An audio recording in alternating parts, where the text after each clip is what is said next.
Hello students, हमने हमारा chapter complete कर लिया है मैटर सराउंडिंग अस। आज हम उसकी एनसीईआरटी प्रॉब्लम्स कर रहे हैं। हमारा क्वेश्चन नंबर 1 है convert the following temperatures to the Kelvin scale. So students, आपको टेम्परेचर दिया हुआ है 25 degree centigrade and 373 degree centigrade. इसे हमें केल्विन स्केल में कन्वर्ट करना है। सो अगर मैं आपसे कहूं कि 0 डिग्री सेंटीग्रेड, तो 0 डिग्री सेंटीग्रेड मीन्स केल्विन में कितना पढ़ा था हमने? 273 केल्विन। सो 25 डिग्री सेंटीग्रेड को केल्विन में कन्वर्ट करना है, तो 0 में 273 हुआ, तो 25 में कितना होगा?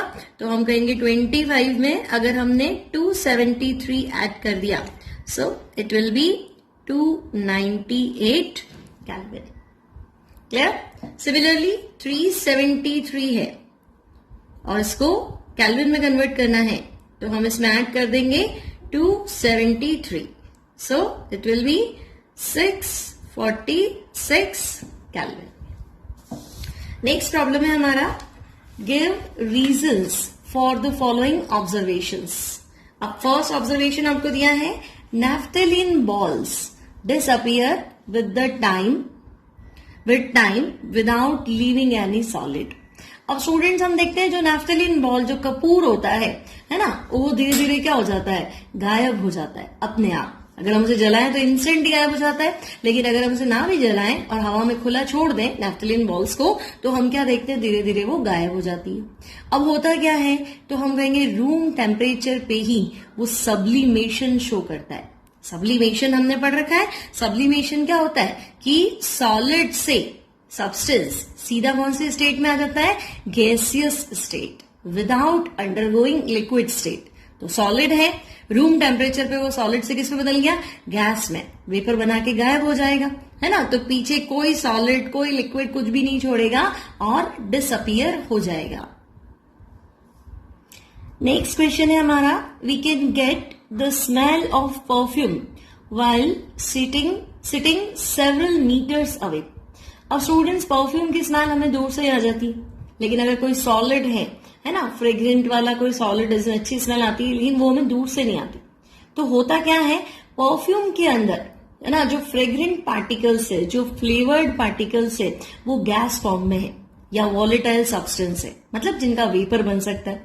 अब जो गैस है, जो वेपर बनाता है, वो स्कैटर हो जाता है क्विकली। गैस क्या करती है? फटाफट फैल जाती है ना। तो परफ्यूम के अंदर जो फ्लेवर्ड मॉलिक्यूल्स है, वो एयर में आते ही क्विकली स्कैटर हो जाता है और स्पीड उनका बहुत हाई होता है, क्योंकि वो लिक्विड नहीं है, सॉलिड नहीं है, वो क्या है? गैस है। और गैस है तो इनके पार्टिकल्स के बीच बीच में स्पेस भी क्या है? ज्यादा है, इसलिए वो आराम से स्प्रेड हो जाता है। अब जितनी जल्दी वो स्प्रेड हो जाएगा, तो उतनी ही दूरी से क्या होगी? उसकी स्मेल आएगी, है ना। तो परफ्यूम का जो स्मेल है, जो उसका फ्रेग्रेंस है, वो हमें बहुत डिस्टेंस से क्या हो जाता है? फील हो जाता है। हमारा नेक्स्ट क्वेश्चन है arrange the following in the increasing order of force of attraction between the particles. Particles है हमारे पास वाटर, शुगर और ऑक्सीजन।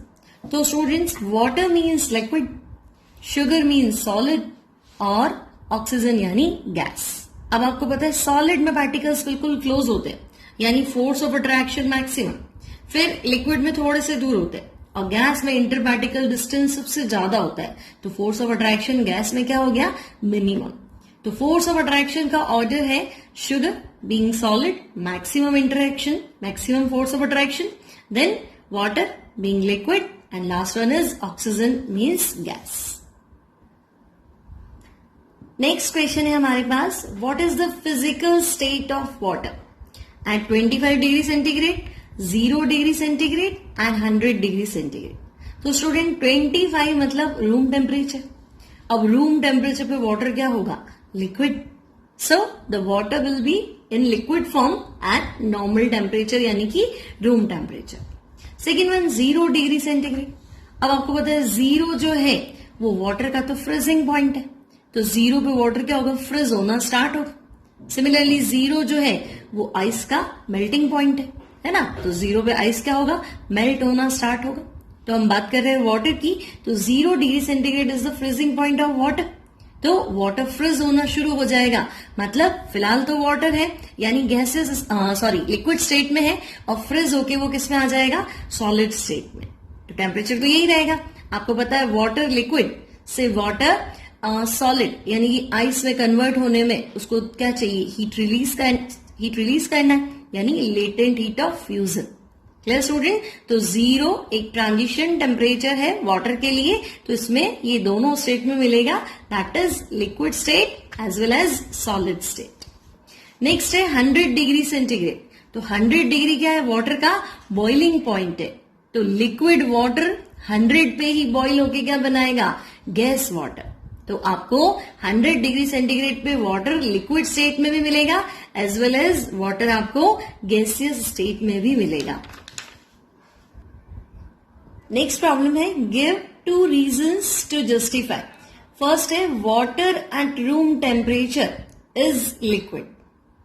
तो स्टूडेंट रूम टेम्परेचर पे वाटर लिक्विड होगा, तो हमें पता है रूम टेम्परेचर यानी कोई ट्रांजिशन टेम्परेचर तो है नहीं, ट्रांजिशन स्टेट में तो होगा नहीं, वो तो हमें पता है 2 ही होती है, एक 0 डिग्री सेंटीग्रेड और एक 100 डिग्री सेंटीग्रेड। क्योंकि 0 पे वाटर फ्रीज होता है, फ्रीजिंग पॉइंट, या अगर आइस है तो मेल्ट होती है तो मेल्टिंग पॉइंट, और 100 पे क्या है, boiling point.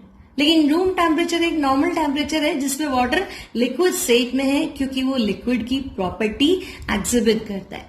Like room temperature पे वाटर क्या होता है, शेप फिक्स नहीं होता है, इनडिफाइनाइट शेप, वॉल्यूम फिक्स होता है, तो डिफाइनाइट वॉल्यूम, और वाटर फ्लो करता है ना। बर्फ तो है नहीं जो सॉलिड फॉर्म में होगा, वाटर है, लिक्विड है यानी फ्लो करता है। तो हम कहेंगे ये सारी जो प्रॉपर्टीज है ये प्रॉपर्टीज लिक्विड की है। That's why at room temperature water is found in liquid state. Next problem है, an iron almirah is solid at room temperature. और स्टूडेंट आयरन की जो अलमेरा है वो रूम टेम्परेचर पे सॉलिड है, आप सब भी देखते हैं, है ना। ये लोहे की कोई भी चीज है वो क्या होती है, सॉलिड ही तो होती है, क्योंकि हम उसको किस टेम्परेचर पे देख रहे हैं, रूम टेम्परेचर, चाहे हम 0 पे देखते हैं। लेकिन अगर हम बात करें कि आयरन का जो मेल्टिंग पॉइंट है वो है 1538 degree centigrade, that is too high, और बॉइलिंग पॉइंट उससे भी ज्यादा है 2862 डिग्री सेंटीग्रेड। अब इतना टेम्परेचर पे तो हमने कभी आयरन को देखा ही नहीं, नॉर्मल टेम्परेचर पे देखा है, ठंडे में देखा है, तो उन सब पे आयरन मेल्ट हो ही नहीं सकता। तो मेल्ट नहीं होगा मतलब वो किस फॉर्म में है, सॉलिड फॉर्म में है। तो हम कहेंगे रूम टेम्परेचर यानी 25 डिग्री सेंटीग्रेड पे वो क्या रहेगा, सॉलिड फॉर्म में रहेगा। अब नेक्स्ट प्रॉब्लम है हमारे पास, what produces severe burns, boiling water और स्टीम। यानी अगर मान लो कि हमारे हाथ पे बॉइलिंग वाटर गिर गया या हमारा जो हाथ है वो स्टीम के कांटेक्ट में आ गया, तो ज्यादा कौन जलाएगा, सिवियर बर्निंग किससे होती है, बॉइलिंग वाटर से या स्टीम से। तो स्टूडेंट देखो, बॉइलिंग वाटर मतलब वाटर को आप ले आओ 100 डिग्री सेंटीग्रेड पे, तो जब पानी उबलना शुरू होता है तो 100 डिग्री सेंटीग्रेड पे वाटर का बॉइलिंग पॉइंट है। अब वो धीरे धीरे क्या होता है, गैस फॉर्म में कन्वर्ट होना शुरू हो जाएगा, लेकिन टेम्परेचर उसका रहेगा 100 डिग्री सेंटीग्रेड। मतलब आपको पता है कि लिक्विड वाटर या लिक्विड वाटर को वाटर वेपर में कन्वर्ट करना है, टेम्परेचर 100 है, तो हीट कौन सी थी, लेटेंट हीट ऑफ वेपोराइजेशन।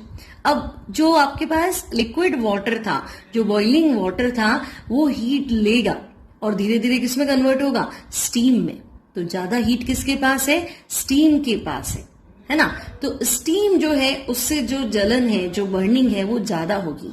तो steam produces severe burn because it is an exothermic reaction that releases high amount of energy of heat which it had already taken by vaporisation.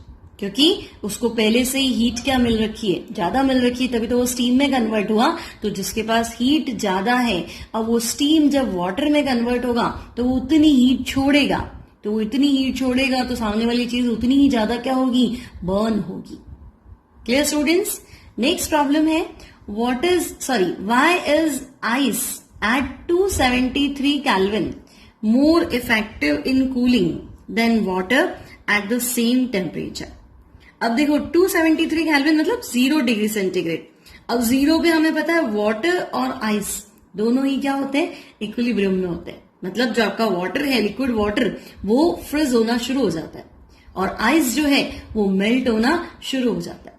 अब देखो, liquid water से ice में convert होना है तो धीरे धीरे उसको क्या होना है, ठंडा होना है ना। तो धीरे धीरे उसको ठंडा होना है, मतलब वाटर की हीट तो अभी भी क्या है, ज्यादा है, और आइस की हीट क्या है, कम है।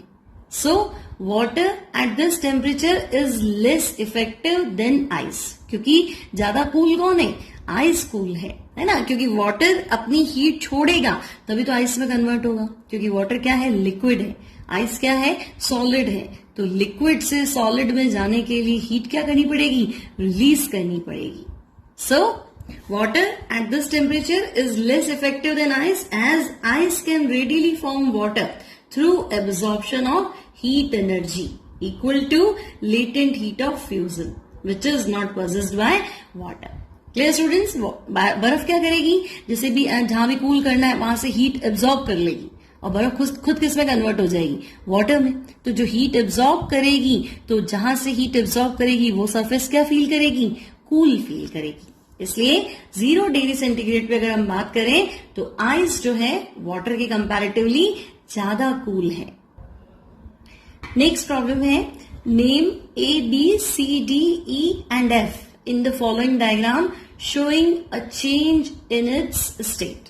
तो देखो, आपका जो कंपाउंड है सॉलिड से लिक्विड में कन्वर्ट हो रहा है। अब सॉलिड से लिक्विड में कन्वर्ट हो रहा है मींस क्या हो रहा है, मेल्ट हो रहा है। तो आपको इस प्रोसेस का नाम बताना है, ए क्या है ना। तो हम कहेंगे ए क्या है, सॉलिड से लिक्विड में कन्वर्ट होना यानी मेल्ट होना। तो प्रोसेस क्या हो गया आपका, मेल्टिंग।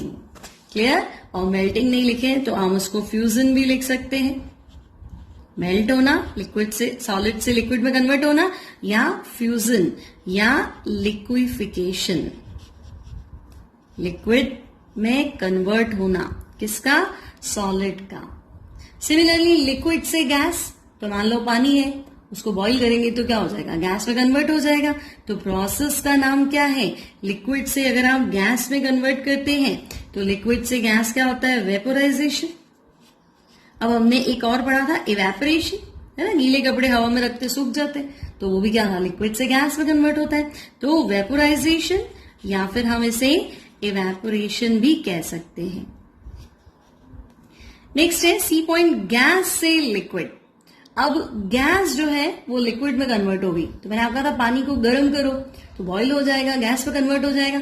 अब आप उस बाउल पे ढक्कन लगा दो तो वो जो वाटर वेपर है वापस किस में कन्वर्ट हो जाएगी, लिक्विड में। जब ढक्कन से टकराएगी, है ना, उसको इतनी हीट मिली नहीं और वो ऊपर भी नहीं जा सकता, तो वो अपना हीट लूज कर देगा।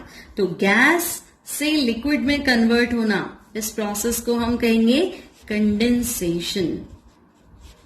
Clear student? गैस से लिक्विड में कन्वर्ट होने को हम बोलेंगे कंडेंसेशन। नेक्स्ट है लिक्विड, लिक्विड से सॉलिड। तो लिक्विड से सॉलिड मतलब पानी को बर्फ में कन्वर्ट कर दो। तो अगर आप वाटर को आइस में कन्वर्ट करोगे मतलब क्या कर रहे हो, फ्रीज कर रहे हो। तो फ्रीज करने को हम क्या कहेंगे, फ्रीजिंग, और हम कह सकते हैं सॉलिडिफिकेशन। फ्रीजिंग और सॉलिडिफिकेशन। नेक्स्ट आपको कह रहा है सॉलिड से डायरेक्ट क्या कर दो, गैस में कन्वर्ट कर दो।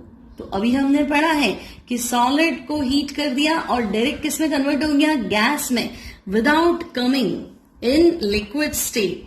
तो इस प्रोसेस को हम कहेंगे, ई पॉइंट है ना, तो इसे हम कहेंगे क्या, अभी हम थोड़ी देर पहले पढ़ा था नैफ्थलीन का example, sublimation. Solid comes in gaseous state directly without coming in liquid state, तो ये है सब्लिमेशन। अब गैस से डायरेक्ट आपको क्या करना है, सॉलिड में कन्वर्ट करना है। हीट कम कर देंगे, प्रेशर बढ़ा देंगे, तो गैस को डायरेक्ट सॉलिड में कन्वर्ट करना, इसे भी हम कहते हैं सब्लिमेशन।